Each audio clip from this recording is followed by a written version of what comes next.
দেখুন, একটা পলিটিক্যাল পার্টির অবস্থা আজকে দেখেন।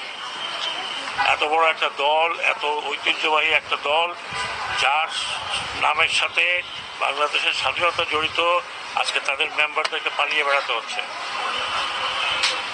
তাদের জায়গা যদি আপনি মনে করেন যে আমি আসলাম দখল করব, বাজার দখল করব, ঘাট দখল করব, এটা দখল করব, চাঁদাবাজি করব, কিছুদিন করেন।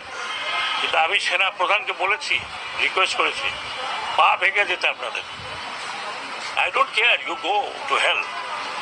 চাঁদাবাজি করবেন। আমি শুনেছি কাউরান বাজারে গিয়ে চাঁদাবাজি করেন। কিছুক্ষণ আগে শুনছি যে একটা ব্যাংকের মধ্যে দখল নেওয়ার জন্য মারামারি হয়েছে। কিছুটা পিরিয়ড এখন আছে, করেন, কিন্তু আমার কারণে আসলে ভালো হবে না। তো ভাই, আমি পাবলিকও না, আমি পলিটিশিয়ানও না, আমার ব্যাকগ্রাউন্ড হচ্ছে ফৌজি মানুষ। যা বলবো তাই করবো। তারপরে আমি এখানে একদিন থাকি আর 3 দিন থাকি, 10 দিন আছি। আর চাঁদাবাজি করবেন যেই পার্টি হোক, সেই পার্টিকে আমি বারবার বলছি যে চাঁদাবাজি করবেন না, মানুষের দুর্ভোগ কমাবেন না। তাহলে আমি জনগণকে বলবো যে আপনাদেরকে পিটিয়ে দিতে, যারা চাঁদাবাজি করবে। আর যারা চাঁদাবাজি করবে তাদের